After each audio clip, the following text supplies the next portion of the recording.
বন্ধুরা, আমি এখন দাঁড়িয়ে আছি কাঠগোলা প্যালেস, যা স্থানীয় ভাষাতে কাঠগোলা বাগান বাড়ি নামে পরিচিত।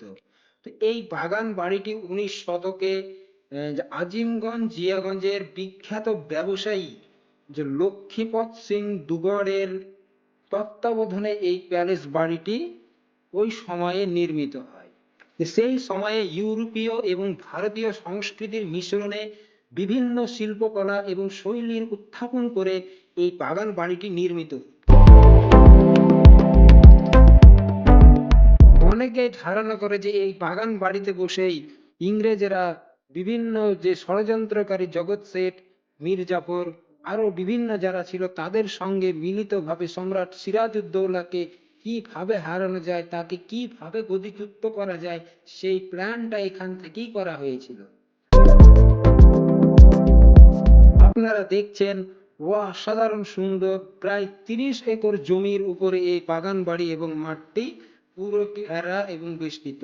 তো এই বাগান বাড়ির নামকরণের মূল কারণ হচ্ছে যে সেই সময়ে এখানে এক ধরনের বিরল প্রজাতির কাঠগোলাপ চাষ করা হতো, ওই জন্যই নাকি এই বাড়ির নাম কাঠগোলা রাখা হয়।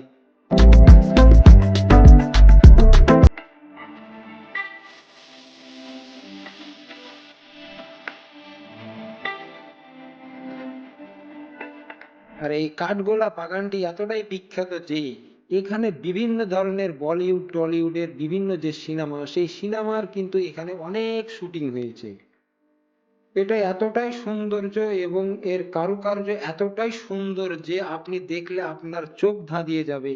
এখানকার যে প্রাকৃতিক পরিবেশ, সেই পরিবেশটা অসাধারণ, দেখতে এত সুন্দর। আর এইটুকুটাই নয়, এর বাইরেও আরো অনেক কিছু আছে এখানে। আপনি যদি আসেন তো দেখতে পাবেন যে এখানকার সৌন্দর্য কতটা আপনাকে মুগ্ধ করবে।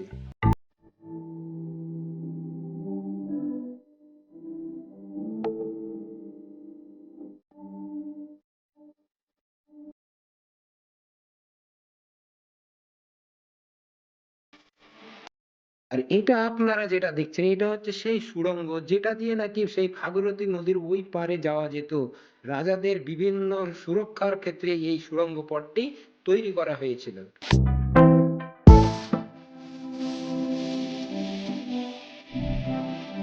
সামনে যেটা দেখছেন সেটাই হচ্ছে চিড়িয়াখানা। এখানে বিভিন্ন বিদেশি এবং দেশি বিভিন্ন পশু পাখিকে এখানে সংরক্ষণ করা হয়। আপনারা যদি আসেন তো দেখতে পাবেন যে বিভিন্ন রকমের বিরল প্রজাতির প্রাণী যেগুলি এখানে রয়েছে।